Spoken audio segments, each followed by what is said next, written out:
Assalamualaikum warahmatullahi wabarakatuh. Waalaikumsalam warahmatullahi wabarakatuh. Alhamdulillahirrahmanirrahim. Terima kasih kepada rekan-rekan semuanya yang telah memberikan waktu kepada kami untuk mempresentasikan materi analisis fisika pada materi Frida. Di sini kami akan mengambil materi Frida statis. Sebelumnya perkenalkan kami dari kelompok 3 yang beranggotakan 3 orang. Yang pertama saya sendiri, Dini Ayunda Maini dengan NIM 2003 3005, dan rekan saya Muhammad Irfanza Aulia dengan NIM 2603314. dan rekan saya satu lagi Hefana Sipa dengan NIM 2003 3010. Nah, untuk penjelasan pertama akan disampaikan oleh Haifa. Kepada Haifa dipersilakan. Bismillahirrahmanirrahim. Sebelumnya terima kasih kepada moderator yang telah mempersilahkan saya untuk mempresentasikan yang materi yang akan kita bahas pada siang hari ini. Oke, sebelum kita memulai materi pada hari ini, di sini kami sebagai guru yang akan menjelaskan materi pada hari ini, kami mengambil materi tentang fluid dan statis. Di mana fluid dan statis ini mencakup beberapa materi yang kami ambil, yaitu tentang tekanan hidrostatis, lalu ada tentang hukum Pascal, dan ada tentang hukum Archimedes. Baik, sebelum kita memulai pembelajaran pada hari ini, di sini saya akan menjelaskan kompetensi dasar yang akan kita lakukan pada materi fluid dan statis ini. Yang pertama ada pada KD 3.3, di mana pada KD 3.3 itu di sini ada bagaimana nanti kita menerapkan hukum-hukum di dalam fluid dan statis itu dalam kehidupan sehari-hari. Karena kita ketahui biasanya penerapannya itu banyak kita gunakan, namun banyak juga orang yang tidak tahu tentang penerapan fluid dan statis yang telah kita gunakan dalam kehidupan kita sehari-hari. Dan ada juga pada KD 4.3, di mana pada KD tersebut kita akan menjelaskan atau mempercobakan tentang materi pada fluid dan statis yang akan didemonstrasikan pada akhir pembelajaran nantinya.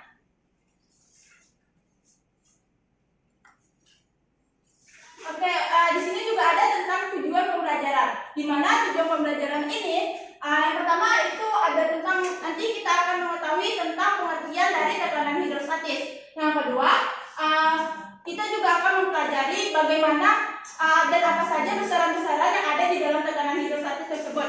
Yang ketiga, tentang bagaimana bunyi hukum di dalam hukum Pascal Yang keempat, kita akan juga mengetahui bagaimana persoalan di dalam fisika yang berhubungan dengan hukum Pascal.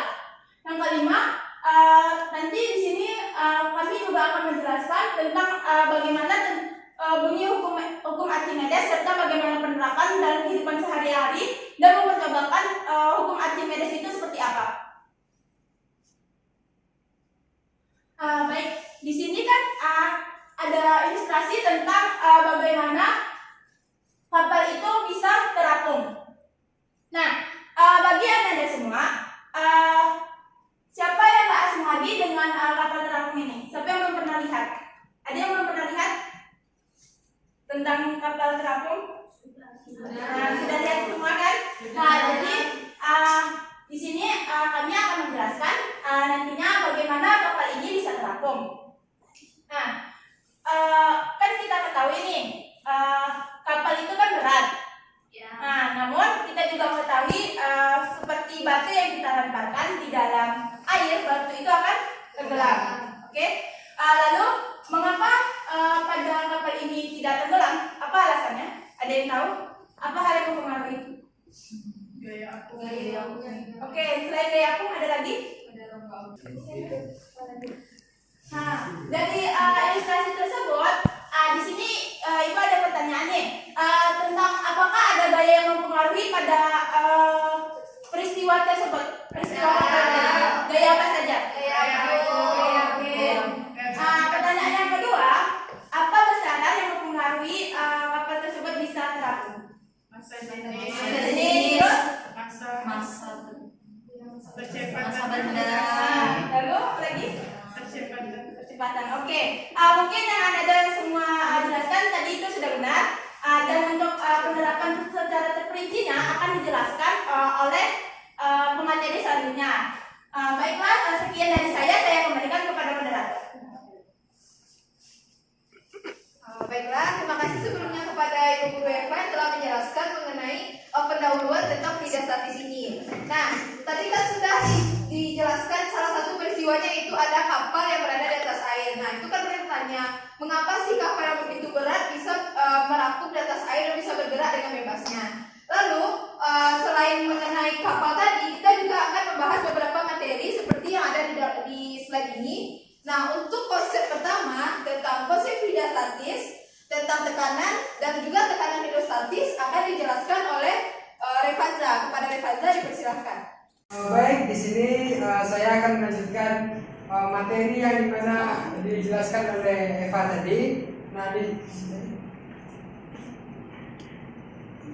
oke.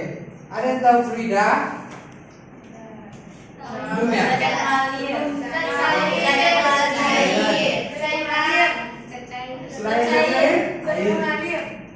Selain dari cair. Fluida ada dua jenisnya. Statis sama dinamis. Ya, maksudnya jenis zatnya. Oh, cair. Cair. Gas. Gas. Jadi fluida statis itu ada dua jenis, yaitu dua macam, yaitu zat cair dan zat gas. Yang mana fluida statis itu kan artinya apa? Statis? Gas atau tetap dan tenang. Jadi fluida statis itu akan memberikan hambatan tekanan terhadap perubahan bentuk jika diberi gaya tekan. Nah, fluida statis itu jadi dia memberikan gaya tekanan ke arah bawah, yang mana keadaan itu statis.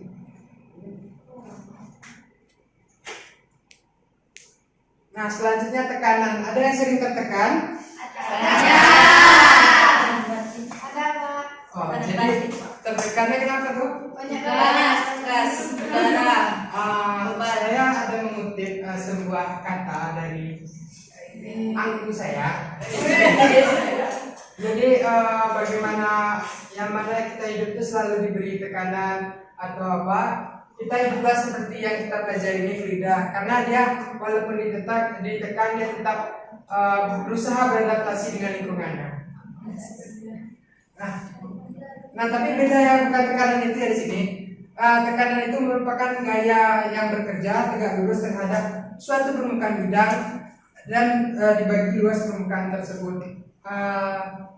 Yang dimana persamaan matematisnya yaitu tekanan dibagi tekanan sama dengan gaya dibagi luas permukaan. Gaya itu kan yang di atas tuh. Jadi luas permukaannya yang di atas dan gaya berat ke bawah itulah yang dibaginya.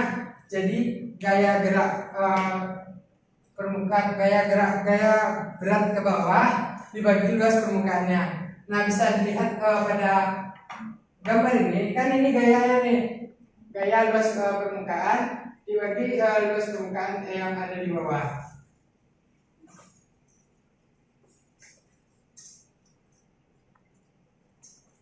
Nah, selanjutnya itu adalah tekanan hidrostatis. Nah, tekanan hidrostatis ini merupakan zat cair yang dipengaruhi oleh apa tadi besaran yang telah disebutkan?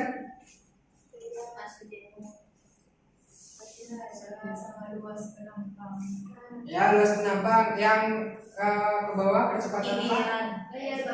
Gaya gravitasi. Nah, yang mempengaruhi gaya gerak gaya berat ke bawah itu tuh karena adanya gravitasi. Nah, karena ada gravitasi maka persamaannya bisa didapatkan. Nah, tekanan hidrostatis rho itu massa jenis air dikali ketinggian dikali gravitasi. Nah, sebelum jadi rumus seperti ini, ini kan rumus gaya apa? Karena di sini percepatannya adalah gravitasi, maka massa fluidanya massa di sini ini karena dia di dalam bejana atau yang berbentuk seperti ini, maka yang ada di sini cuma ada massa jenis. Nah, massa jenis ini kita massa jenis itu adalah rho. Dan kalau volume itu rumus volume dari bejana ini ada tahu? Enggak ya?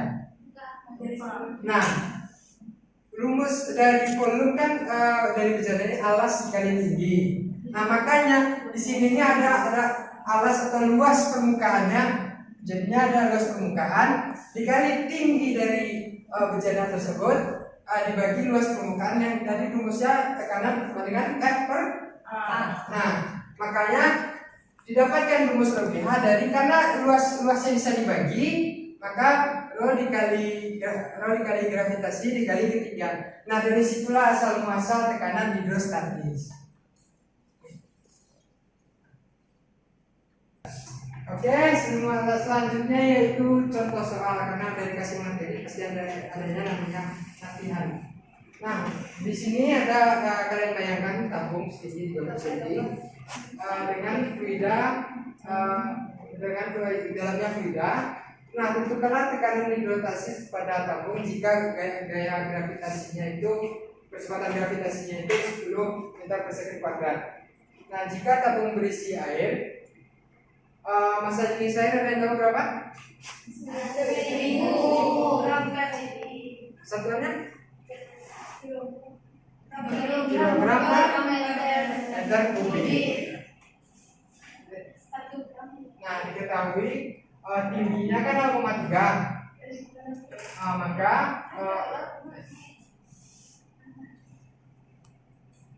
nah, untuk kan rumus tinggal masukkan ke dalam rumus rho dikali percepatan gravitasi dikali tinggi. Nah, rho-nya tadi berapa? 1000 kg per meter kubik. Nah, untuk percepatan gravitasi 10 meter per second kuadrat dikali kita ubah karena di sini pakai satuan meter, maka di sini kita pakai meter juga. Jadinya 0,3 didapatkan tekanan hidrostatisnya yaitu adalah 3000 Newton per meter kuadrat. Nah, untuk air raksa ada yang tahu?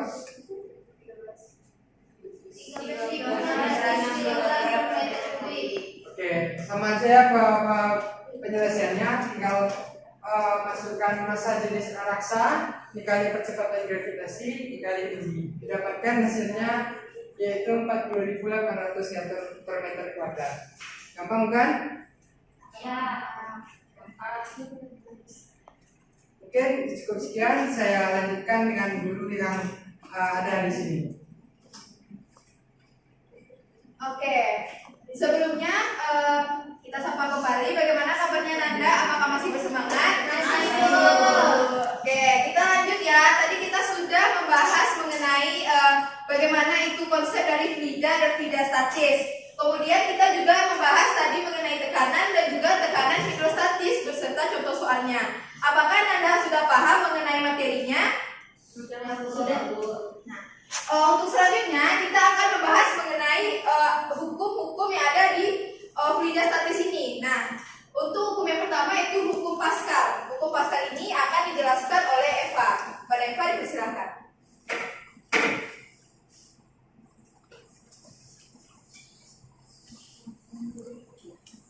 Baiklah, semuanya terima kasih. Baiklah, di sini saya akan menjelaskan tentang hukum Pascal. Sebelumnya, Anda semua ini telah mengetahui bagaimana penerapan di dalam hukum Pascal. Mungkin saya di sini akan mengambil salah satu contoh, yaitu tentang pada pempaban. Kita telah melakukan beberapa kali, atau ya biasanya kan laki-laki ini ataupun perempuan suka mempaban kendaraan. Nah, di dalam kita mempaban kendaraan, di situ kita telah memberikan suatu tekanan. Nah, di dalam hukum Pascal ini, saya akan menjelaskan bagaimana bunyi di dalam hukum Pascal. Di dalam bunyi hukum Pascal itu, di mana tekanan yang kita berikan pada ruang tertutup itu arahnya akan berjalan dengan searah tabung yang telah kita lakukan tadi. Nah, lalu di sini ada gambar tentang mekanisme Ada yang tahu dongkrak hidrolik itu seperti apa? Ya, betul. Nah, di dalam dongkrak hidrolik ini, di sini ada penerapan tentang hukum Pascal, di mana pada ruas penampang yang pertama dan ruas penampang yang kedua itu berbeda. Gaya yang diberikan pada ruas penampang yang pertama itu akan masuk suatu zat dengan disebarkannya di beberapa arah, tergantung bagaimana ruangannya ini. Dia akan memberikan arah, suatu zat lain itu akan memberikan arah di dalam ruang tersebut, sehingga pada gaya yang kedua ini dia akan naik ke atas, dan pada ruas penampang itu dia itu akan membesar, sehingga pada mobil itu dia akan terangkat, dikarenakan pada ruas penampangnya itu sudah besar dan gayanya itu sudah diberikan ke atas.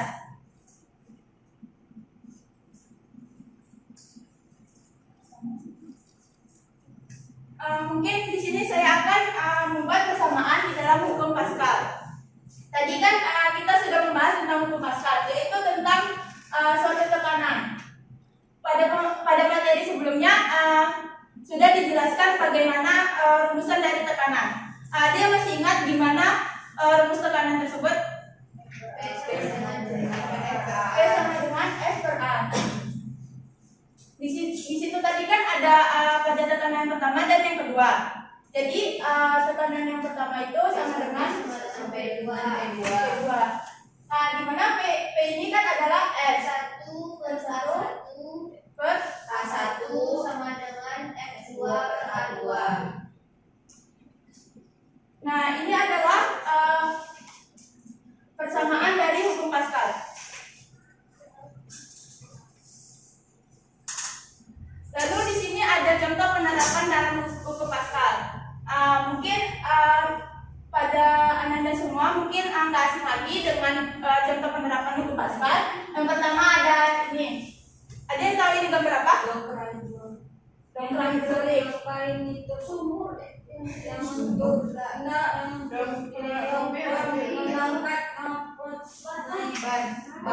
itu ban mobil. Oke, ya betul. Di sini Ini pompa terus di sini ada pompa sepeda. Lalu ini ada apa? Ada yang tahu? Ada yang tahu ini kan? Ini adalah kompres hidrolik. Jadi dari penerapan itu apa fungsi? Jadi dari penerapan Pascal ini, di sini sudah ada beberapa contohnya seperti dongkrak hidrolik, pompa ban hidrolik, dan pengepres hidrolik. Baik, selanjutnya di sini saya akan memberikan contoh soal, di mana pada soal hukum Pascal ini, yaitu sebuah mobil diangkat dengan mobil hidrolik. Udara bertekanan tinggi digunakan untuk menekan piston kecil yang memiliki jari-jarinya adalah 5 cm. Lalu tekanan yang diterima ataupun diteruskan oleh cairan di dalam sistem tertutup ke piston besar yang berjari-jari yaitu 15 cm. Lalu ditanya berapa besar gaya yang harus diberikan udara bertekanan tinggi untuk mengangkat mobil yang memiliki berat sebesar 13.300 Newton.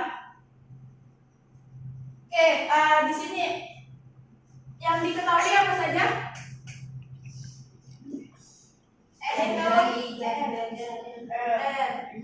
Jadi satunya berapa? 5 cm. Kita ubah ke dalam bentuk meter. Jadinya berapa?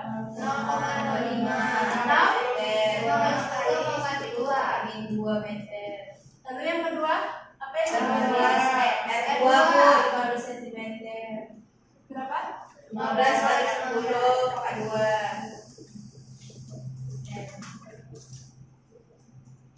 Ada lagi yang diketahui? Ada Bu, Apa itu? M1.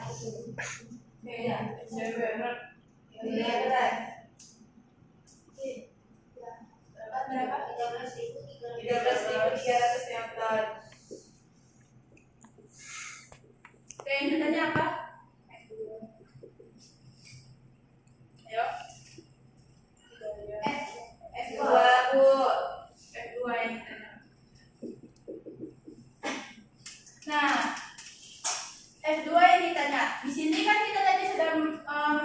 suatu rumus di dalam hukum Pascal.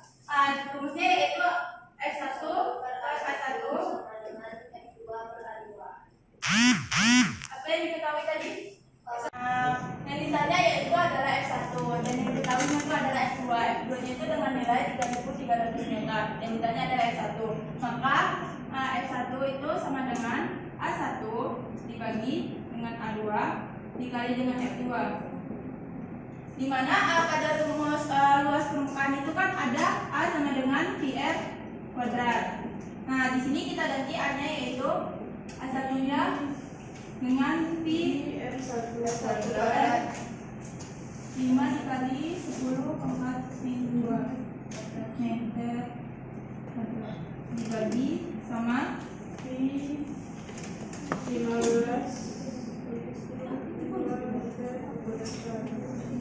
dikali sama berapa? F2-nya? 3.300. Maka dapatnya berapa? Terus sebagi satuannya hilang. Ini 10 juga bisa. Nah, jadi 5 kali 5 dibagi 15 berapa?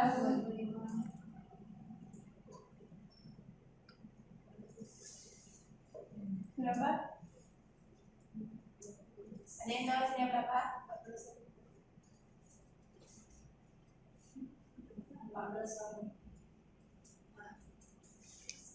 Yuk, ada yang tahu? Yang tahu angkat tangan berapa? 1480. Dengan satuannya tinggal ini tahu. Mungkin itulah contoh soal yang dapat saya berikan. Saya kembalikan kepada moderator.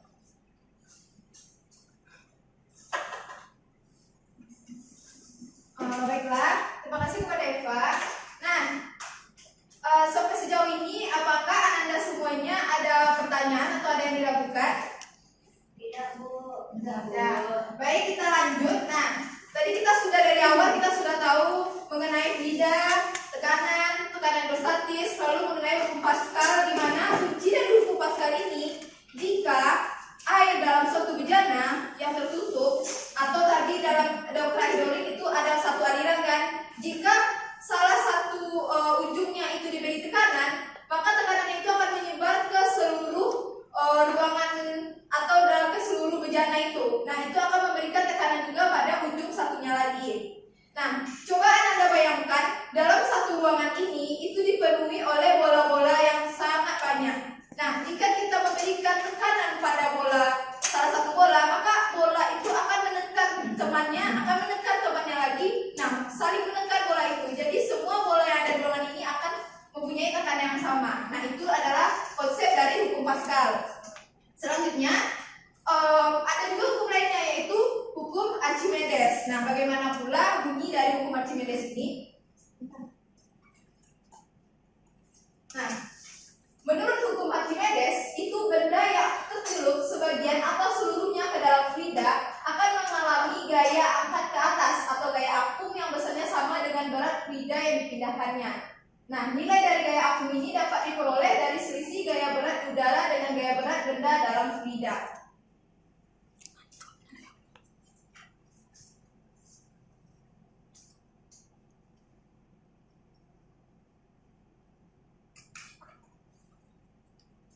Nah, menurut hukum Archimedes, jika ada sebuah bejana yang dipenuhi oleh air, maka ketika kita jatuhkan suatu benda, maka dia akan bendanya itu akan yang tercelup itu akan mengalami gaya angkat ke atas.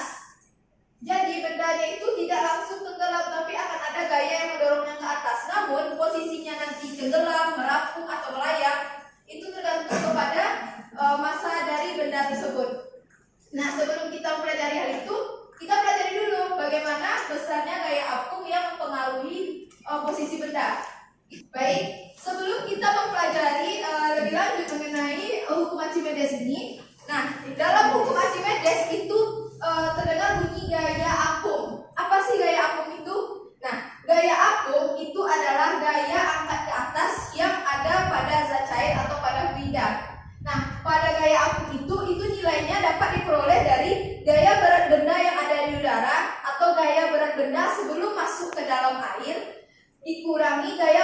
benda saat berada di dalam zat cair. Nah, itulah yang disebut dengan gaya apung. Sedangkan hukum Archimedes sendiri itu seperti persamaan FA rho F dikali VBF dikali G. Nah, ini maksudnya bagaimana? Tadi kan kita sudah mengetahui mengenai tekanan hidrostatis.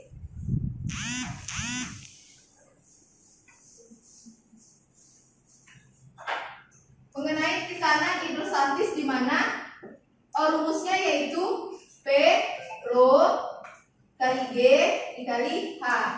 Nah, selanjutnya tadi kan kita juga sudah tahu kalau rho F itu maksudnya adalah massa jenis fluida. Jadi F itu adalah fluida dikali dengan volume benda di dalam fluida.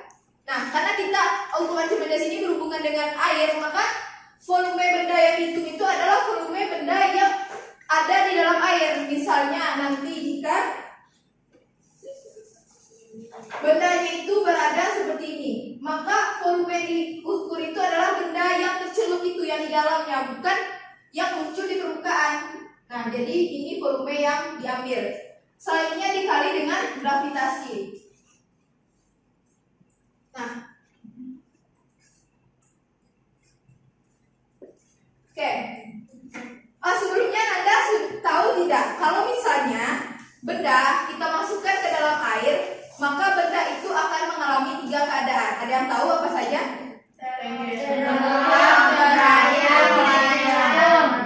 Nah, benar. Itu adalah mengapung, tenggelam, dan juga melayang. Nah, mengapa benda tersebut mengalami 3 keadaan? Yang pertama kita bahas terlebih dahulu mengenai mengapung. Mengapung itu adalah peristiwa ketika suatu benda kita masukkan ke dalam zat cair, maka benda tersebut akan kembali ke permukaan. Jadi tidak seluruh permukaan benda itu berada di dalam zat cair. Mengapa demikian? Hal ini disebabkan karena berat dari benda itu kurang dari gaya angkat dari fluida.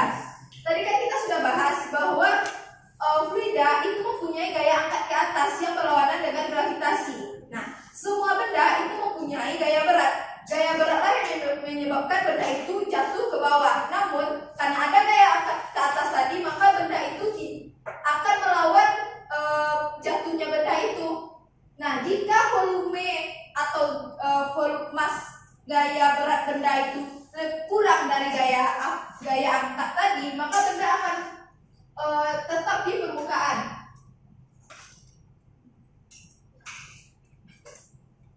Nah, ini adalah contohnya. Mungkin gambar yang di situ jelas bisa dilihat di sini. Nah, jika kita masukkan benda ke dalam air, kemudian bendanya itu tetap di permukaan, maka di sini kan ada gaya berat dari benda. Namun di sini juga dilawan oleh gaya angkat tadi. Maka jika gaya berat ini kurang atau lebih kecil dari gaya angkat, maka dia tetap berada di permukaan.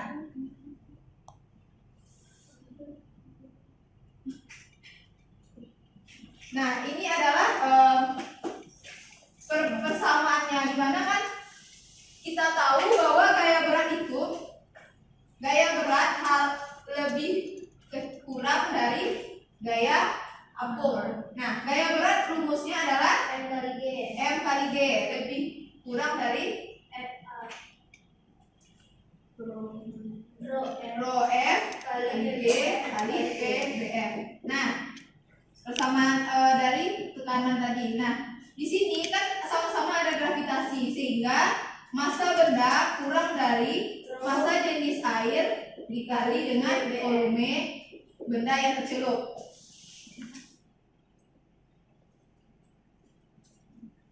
Nah, untuk peristiwa selanjutnya yaitu adalah melayang. Melayang ini ketika benda kita masukkan ke dalam air, dia sudah berada di dalam air, namun dia tidak sampai ke dasar. Jadi dia berada di tengah-tengah antara permukaan air dan juga dasar air. Mengapa hal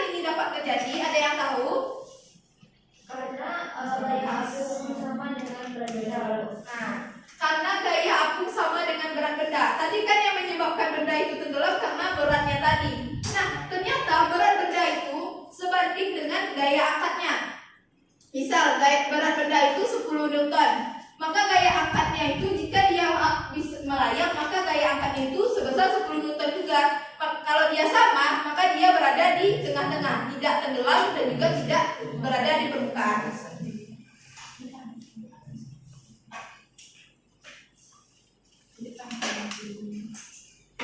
Nah, selanjutnya ada peristiwa yang ketiga.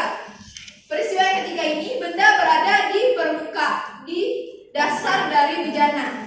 Mengapa hal ini bisa terjadi? Nah, tadi kan massa benda lebih kurang dari gaya angkat. Yang kedua, massa benda itu sama dengan gaya angkat dari fluida. Dan yang ketiga ini, massa benda itu ternyata lebih besar daripada gaya angkat fluida, sehingga dia tidak bisa mengangkat benda itu kembali ke permukaan.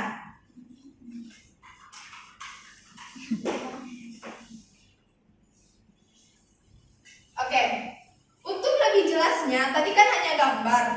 Nah, bagaimana penerapannya dalam kehidupan sehari-hari?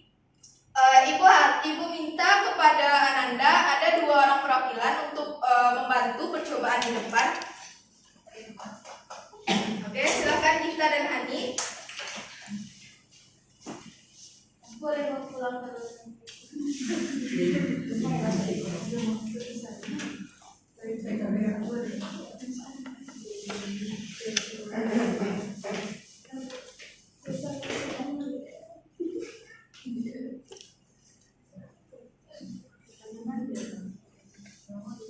Oke.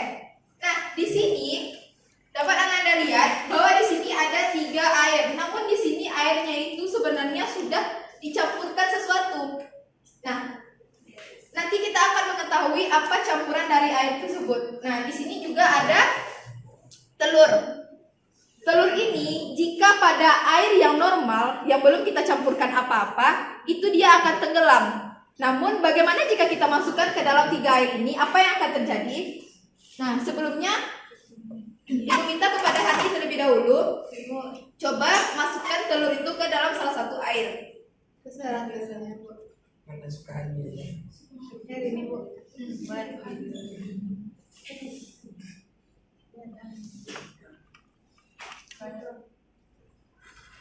Nah, selanjutnya kepada Gita, coba masukkan ke dalam salah satu air.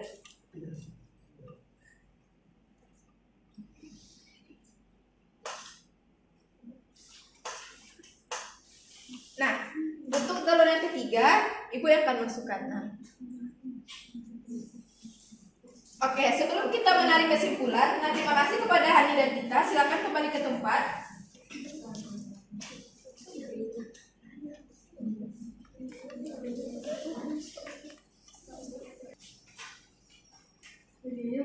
Nah, Ananda, lihatlah. Di sini ada telur, masih telur yang sama, masih dari hewan yang sama, yaitu dari ayam. Namun jika kita masukkan ke dalam air, itu mengalami 3 keadaan. Ada yang tahu mengapa hal ini bisa terjadi? Jenis airnya. Nah, jenis airnya.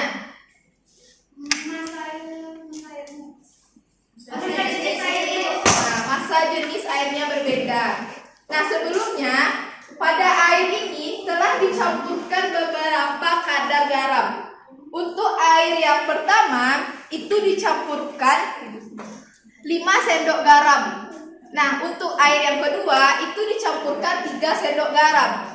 Sedangkan untuk air yang ketiga itu tidak dicampurkan apapun alias dari air biasa. Nah, hal ini menyebabkan untuk pada air yang pertama itu telurnya mengalami keadaan apa, Nanda?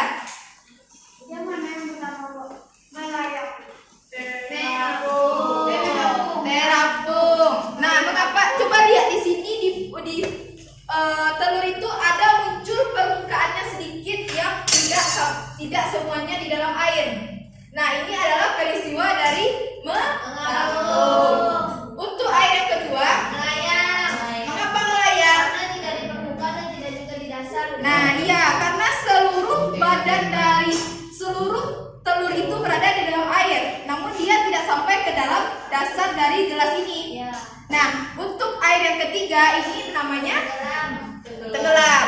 Nah, tenggelam karena telurnya sudah berada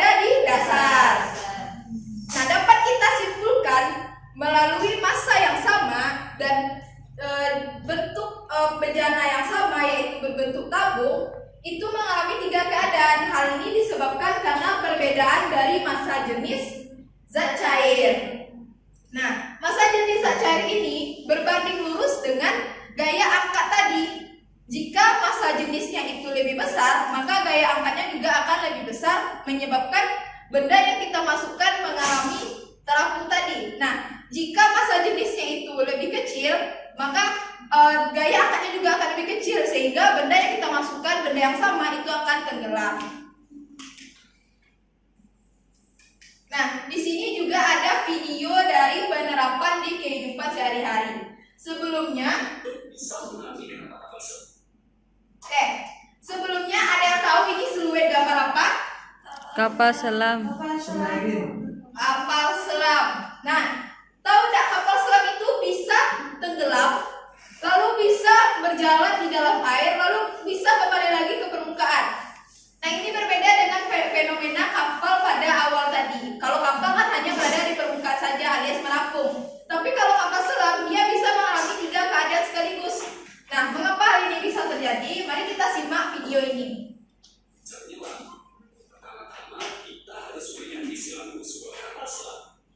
Lambung kapal selam sendiri dipisah menjadi 2 bagian. Ada lambung bagian dalam atau yang disebut dengan inner hull, terletak ruang kontrol, ruang bandai, ruang tidur guru, dapur, ruang mesin, dan tempat penyimpanan torpedo. Sementara itu, di bagian luar inner hull terdapat lambung luar atau yang disebut sebagai outer hull.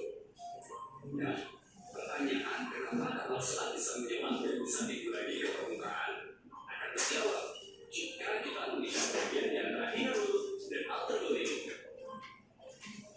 Di bagian ini terdapat rangkaian pipa, pompa, dan ada beberapa ruang kosong yang disebut dengan ballast tank atau tangki udara. Di bagian ini juga ada tangki-tangki udara bertekanan tinggi. Kedua komponen inilah yang membuat kapal selam bisa menyelam dan ikut kembali ke permukaan. Mau tahu caranya? Yuk, kita simulasi proses tenggelam dan timbulnya kapal selam.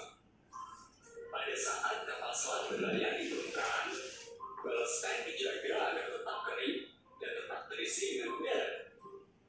Sementara tangki udaranya akan dipompa penuh dan tekanan udara yang ada di dalamnya akan dijaga agar tetap tinggi. Nah, ketika kapal selam ini menyelam, maka katup-katup yang berada pada ballast tank akan dibuka, sehingga memungkinkan air laut memenuhi ballast tank. Air laut yang mengisi ballast tank ini menyebabkan bobot kapal selam bertambah, sehingga kapal selam akan tenggelam ke bawah permukaan air. Waktu kapal selam ini kembali ke permukaan, maka udara bertekanan tinggi yang ada di dalam tangki penyimpanan akan dipompa ke ballast tank. Dan di waktu yang bersamaan, air yang ada di dalam ballast tank pun bergerak keluar. Efeknya, bobot kapal selam pun berkurang, dan perlahan-lahan kapal selam naik kembali ke permukaan. Sekarang udah tahu kan, kenapa kapal selam bisa menyelam dan bisa kembali lagi ke permukaan? Nah, ini tekanan hidrostatis membuat kapal selam hancur. Jadi tekanan yang sangat tinggi itu juga bisa menghancurkan. Tadi kan tekanan di dalam zat cair kita ketahui, tadi kita belajar kan. Nah, ternyata itu juga bisa berdampak kepada kapal selam jika terlalu menyelam terlalu dalam. Maka tekanan itu akan menyebabkan kapal itu bisa pecah karena tidak sanggup menahan tekanan yang ada pada di dalam air.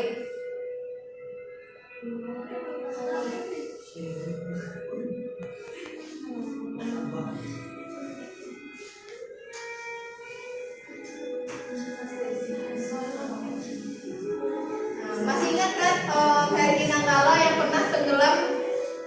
Ada peristiwanya kapal selam yang tenggelam itu?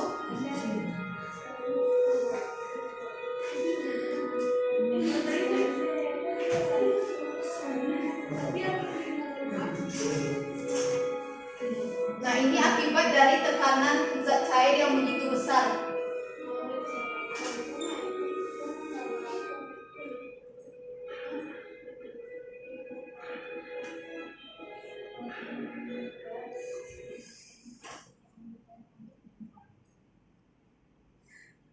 Oke.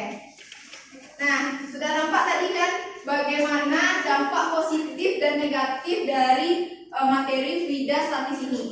Fluida statis ini yaitu khususnya pada hukum Archimedes itu dapat dimanfaatkan untuk mekanisme dari cara kerja kapal selam. Namun ada juga dampak atau kerusakannya. Jadi kapal selam itu didesain dapat menahan tekanan di dalam air. Tapi seperti yang kita ketahui, tekanan itu ada batasnya. Jadi tidak semuanya bisa menahan tekanan yang begitu hebat.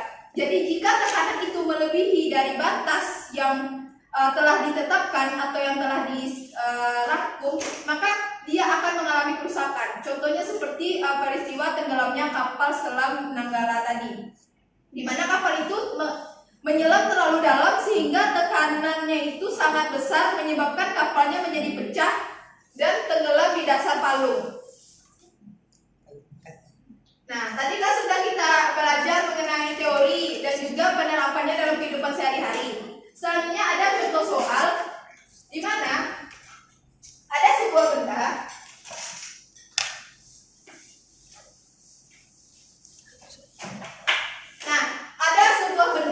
yang ketika berada di udara, anggap saja benda itu berbentuk kotak, dia berada di udara atau berada di luar permukaan air. Nah, itu tuh memiliki berat 500. Nah, benda berbentuk kotak ini ketika kita celupkan ke dalam air yang seluruhnya memiliki berat 400 Newton, jika massa jenis airnya itu 1000 kg meter kubik, maka berapa massa jenis dari benda ini? Nah, jadi benda ini kita masukkan ke dalam air, di mana air ini memiliki berat sebanyak 400 Newton. Nah, kita masukkan ke dalam. Jika rho-nya itu 1000, berapa massa jenis dari bendanya? Jadi massa jenis benda ini saya ditanya jika massa jenis airnya yang diketahui.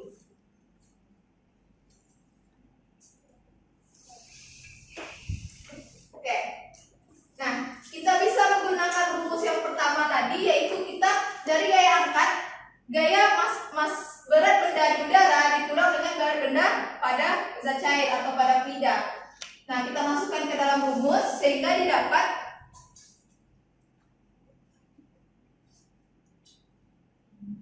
di sini sehingga didapat massa volume bendanya itu 10 cm pangkat 3. Baiklah, untuk bagian terakhir yaitu bagian kesimpulan akan dijelaskan kembali oleh Revanza. Pada Revanza dipersilakan.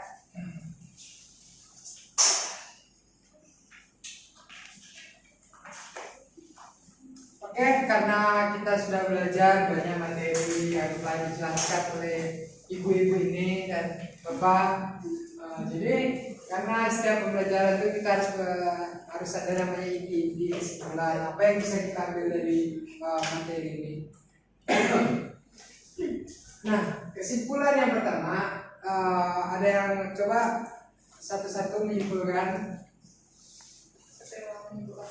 satu yang telah dipelajari tadi, apa yang masih diingat? Pengertian fluida, Pak. Pengertian fluida. Selanjutnya Ada fluida statis, Pak. fluida statis, ada fluida dinamis. Ya. Ada lagi? Tekanan hidrostatis. Tekanan hidrostatis. Penerapan hukum Archimedes, penerapan hukum Pascal. Nah, oke. Semuanya sudah masih ingat materi yang diajarkan oleh ibu-ibu tadi. Nah, Bapak akan simpulkan.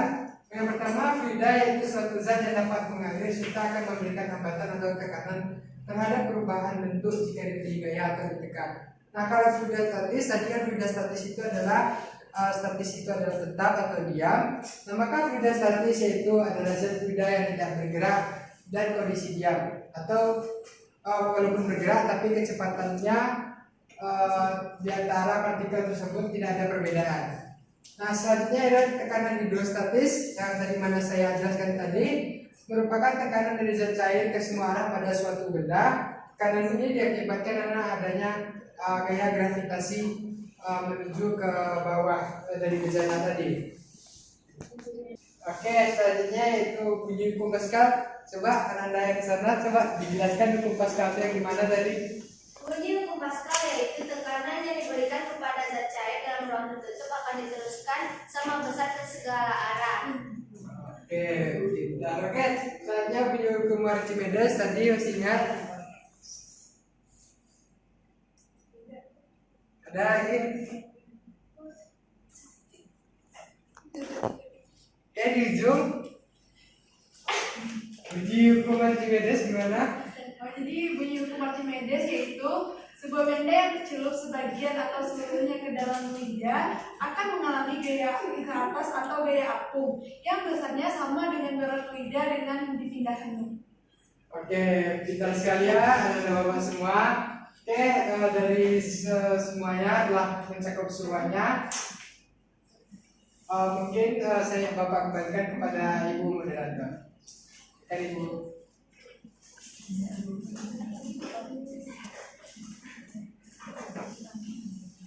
Oke, baiklah anak-anak semuanya. Tadi kan kita sudah belajar materinya, terus kita juga sudah menyimpulkan apa yang sudah kita pelajari pada hari ini.